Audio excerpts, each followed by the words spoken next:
Well hello guys, welcome to my channel. तो ये मेरा फर्स्ट वीडियो है।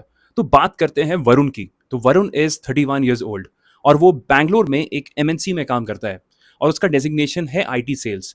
तो जाहिर सी बात है कि सेल्स है तो टारगेट्स भी होंगे और उसके जो टारगेट्स हैं वो बहुत ज़्यादा हाई प्रेशर वाले हैं। तो वो हमेशा प्रेशर में ही रहता है। उसका जो मैनेजर है वो भी काफ़ी टॉक्सिक है, उसकी जो सीनियर लीडरशिप है वो भी काफ़ी टॉक्सिक है। एवरी डे उसे ये सब झेलना पड़ता है। उसकी अर्ली मॉर्निंग कॉल्स होती है, उसके लेट नाइट कॉल्स होते हैं। एंड वरुण अभी जस्ट मैरिड हुआ है, जस्ट 1 साल पहले उसकी शादी हुई थी। तो दोनों जो है वरुण और उसकी वाइफ वो बैंगलोर में रहते हैं। अब मंडे टू फ्राइडे उसका वर्क शेड्यूल रहता है, उसके वर्क डेज़ रहते हैं वरुण के।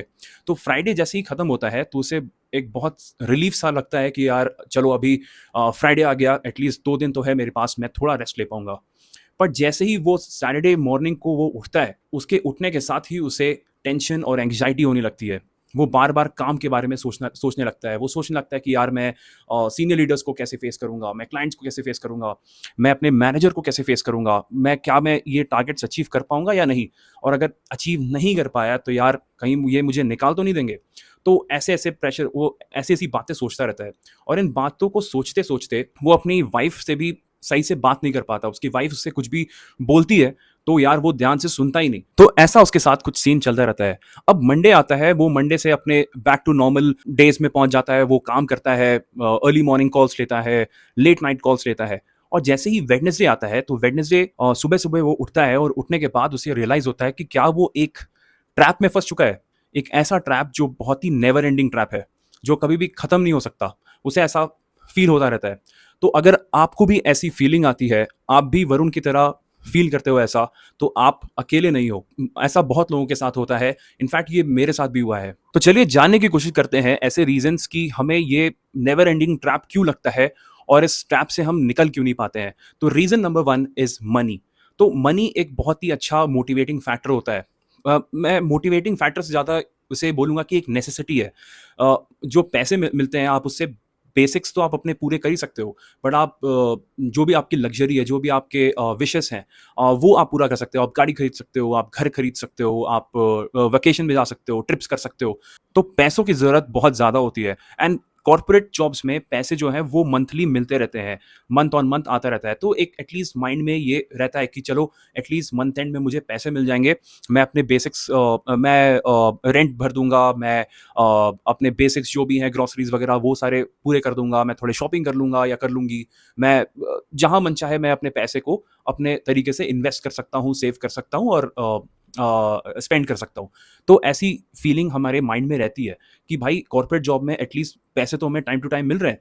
तो ये एक रीज़न होता है कि आप इस ट्रैप से निकल ही नहीं पाते हो। आपको लगता है कि आप एक ट्रैप में फँस गए हो। आपको लगता है कि आप अपना पैशन पूरा नहीं कर पा रहे हो या फिर आपने अपना पैशन डिस्कवर ही नहीं किया है और आपको लगता है कि ये जॉब आपको करना नहीं था। जैसे कि वरुण के केस में उसे आईटी सेल्स में नहीं जाना था, बट जस्ट बिकॉज़ उसके फ्रेंड्स और उसके सीनियर्स ने उसे बोला कि तुम्हें ये करियर ऑप्शन सिलेक्ट करना चाहिए, चूज़ करना चाहिए ताकि तुम्हारा करियर ग्रोथ बहुत ज़्यादा हो, तो इसने ये कर लिया था। और हमारे साथ बहुत लोगों के साथ ऐसा होता है कि हम जब जूनियर्स रहते हैं, हम जब फ्रेशर्स रहते हैं, तो हमें इतना ज़्यादा आइडिया नहीं होता। आजकल तो फिर भी चैट जीपीटी एंड क्लॉड आ चुका है, तो लोगों को बहुत ज़्यादा अवेयरनेस हो जा रहा है या वो रिसर्च कर पाते हैं, बट मेरे टाइम में इतना ज़्यादा अवेयरनेस नहीं होता था, यूट्यूब भी इतना ज़्यादा नहीं था। तो हम सिर्फ़ गूगल पे ही रिलाई करते थे या फिर अपने सीनियर्स, अपने पीयर्स, अपने फ्रेंड्स पर ही रिलाई करते थे। और दूसरा रीज़न है फैमिली। तो वरुण का जैसे मैंने बताया कि उसकी अभी भी शादी हुई थी 1 साल पहले, तो उसकी एक वाइफ़ भी है। वरुण और उसकी वाइफ़ है, उनके ड्रीम्स भी है। उन्हें आगे बच्चा करना है एंड गाड़ी लेनी है, घर लेना है, अपने बच्चे को पढ़ाना है, अच्छे स्कूल में भेजना है फिर अच्छे कॉलेज में भेजना है और भी बहुत सारी चीज़ें करनी है। तो उनके ड्रीम्स हैं, तो फिर अभी जो है वो वरुण अभी अकेला नहीं है, उसकी रिस्पॉन्सिबिलिटी भी है। हाँ, ऐसा हो सकता है कि उसकी वाइफ़ अभी शी इज़ अर्निंग, तो दोनों ही कमा रहे हैं एक साथ में, बट फिर भी एक सेंस ऑफ रिस्पॉन्सिबिलिटी बहुत ज़्यादा बढ़ जाती है। हो सकता है कि वरुण को अपने घर में भी थोड़े बहुत पैसे भेजने पड़ते होंगे। तो ऐसे सिचुएशन में आपका जो जॉब है, जो आप बहुत ज़्यादा पसंद नहीं करते हो, आपको हमेशा एक ट्रैप लगता है, आप इससे निकल नहीं पाते हो।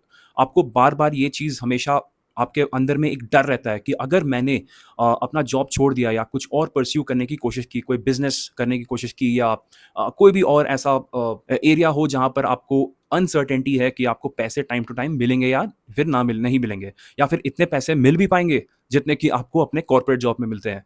तो आपको हमेशा ये डर लगे रहता है कि भाई अगर मेरी कॉर्पोरेट जॉब चली गई तो मैं अपने ड्रीम्स तो पूरे नहीं कर पाऊँगा, अपनी फैमिली को भी मैं ठीक से आगे नहीं बढ़ा पाऊँगा, अपने हम दोनों के जो ड्रीम्स हैं, जो वरुण और उसकी वाइफ के ड्रीम्स हैं, वो मैं पूरे नहीं कर पाएँगे। तो ये दोनों मेजर रीज़न्स होते हैं जिससे कि आपको लगता है कि आप एक नेवर एंडिंग ट्रैप में फँस चुके हो और इससे बाहर निकलना बहुत ज़्यादा मुश्किल है। तो चलो अब बात करते हैं कि इसके सॉल्यूशन क्या-क्या हो सकते हैं। तो ये मैं अपने एक्सपीरियंस और अपने ओपिनियन आपको आपके सामने रखूँगा। You can have a different opinion, तो आप कमेंट सेक्शन में बता सकते हो। तो मैं आपको ये बताना चाहूँगा कि अगर आप ऐसे जॉब में हो जिसकी वजह से आपको वीकेंड्स में बहुत ज़्यादा एंग्जायटी होती है, या जब आप सुबह उठते हो, आप बहुत ज़्यादा टेंस्ड रहते हो, आप हमेशा टेंशन में उठते हो, आप अपने घर वालों से सही से बात नहीं कर पा रहे, आप अपने रिलेशनशिप्स में आप इतना इतना ज़्यादा यू नॉट एबल टू पे enough attention into your relationships. तो ऐसे जॉब में आपको थोड़ा-सा बहुत ज़्यादा सोचना चाहिए एंड धीरे-धीरे आपको कोई दूसरा जॉब देखना चाहिए, या फिर एक दूसरे प्रोफ़ाइल में आपको स्विच करना चाहिए। अब दूसरे प्रोफ़ाइल से आप ये कर सकते हो कि आजकल तो चैट जीपीटी है, क्लॉड है, तो so you can research yourself. आप देख सकते हो कि जैसे कि आपने एमबीए किया है मार्केटिंग से, तो आप और अगर आप सेल्स में हो, तो आप देख सकते हो कि क्या मैं मार्केटिंग में जा सकता हूँ, और मार्केटिंग में कैसे क्या-क्या कैटेगरीज़ होते हैं जॉब के, product marketing, digital marketing etcetera, etcetera. तो आप इसमें वर्क कर सकते हो। आप चैट जीपीटी से पूछ सकते हो कि what will be the best case scenario and tell me the worst case scenario. तो आपको ऐसा पता चल जाएगा कि इस जॉब में आप क्या-क्या एक्सपेक्ट कर सकते हो। तो इस हिसाब से आप देख सकते हो कि आपके लिए क्या अच्छा रहेगा। तो आप अगर आप सेल्स में हो, तो आप मार्केटिंग में शिफ्ट कर सकते हो, अगर आपको लगता है कि आप मार्केटिंग ज़्यादा अच्छा कर पाओगे। और आजकल अगर आप एमबीए हो, तो एक प्रोफ़ाइल से दूसरे प्रोफ़ाइल में जाना बहुत ज़्यादा डिफ़िकल्ट नहीं होता है, अनलेस अगर आप फाइनेंस में हो और आप जाना चाहते हो मार्केटिंग में। तो वो टफ़ हो सकता है, पर वो भी मैं बोलूँगा कि इम्पॉसिबल नहीं है, कुछ भी इम्पॉसिबल बिल्कुल भी नहीं है। तो आपको बहुत ही काम करना पड़ेगा। आपको अपने फ्रेंड्स जो मार्केटिंग में है, अगर आप जाना चाहते हो, तो आप उनसे आइडियाज़ ले सकते हो कि वो क्या-क्या करते हैं, आप सीख सकते हो। आप अपने ऑफ़िस में भी होंगे आपके, आप उनसे फ्रेंडशिप करिए। आप बोल सकते हो कि यार मुझे 1 घंटा दे दो, या एटलीस्ट हाफ एन आवर मुझे समझा दो कि ये तुम क्या-क्या करते हो। तो इस तरीके से आप सीख सकते हो एंड धीरे-धीरे आप ट्रांज़िशन कर सकते हो। येस, आई विल एग्री कि the grass will never be greener on the other side, but then ये भी तो हो सकता है कि अगर आपने चेंज किया तो वो अच्छा भी तो हो सकता है, और इस बार आप काफ़ी रिसर्च करके जा रहे हो, तो हो सकता है कि चीज़ें बहुत थोड़ी हद तक तो अच्छी हो जाए। तो अब ये आप कर सकते हो। सेकंड मैं बोलूँगा कि आपको एक ऐसा स्किल सेट आपको सिलेक्ट करना चाहिए, आपको देखना चाहिए जो आप सीख सकते हो अपार्ट फ्रॉम योर जॉब। वो कंटेंट क्रिएशन हो सकता है, वो कुछ भी हो सकता है। वो अगर आप डिजिटल मार्केटिंग में हो, तो आप देख सकते हो कि एक डिजिटल मार्केटिंग एजेंसी को कैसे चलाते हैं। वो कुछ भी हो सकता है। आप मेरे सजेशन पे मत जाना, यू कैन रिसर्च योरसेल्फ। तो आप देख सकते हो। तो एक स्किल सेट बहुत ज़्यादा ज़रूरी है आजकल की डेट में, क्योंकि 2026 में आप देख सकते हो कितने सारे ले-ऑफ्स हो रहे हैं। तो जॉब की स्टेबिलिटी जो है वो बहुत कम हो गई है, इवन इन बिगर कंपनीज़। तो ऐसे सिचुएशन में हमें एक ऐसा स्किल सेट भी देखना चाहिए जो हो सकता है कि हमें फ्यूचर में एटलीस्ट कुछ हद तक बचा पाए। तो ऐसे स्किल सेट पे भी आप फ़ोकस करो। तो गाइज़, ये था मेरा ओपिनियन। आप कमेंट सेक्शन में आप बता सकते हो। हम डिस्कस कर सकते हैं कि आपका क्या ओपिनियन है। अगर आपको ये वीडियो अच्छा लगा तो इसे लाइक ज़रूर करना। मेरे चैनल को प्लीज़ सब्सक्राइब कर देना। मिलते हैं नेक्स्ट वीडियो में, तब तक के लिए गुड बाय।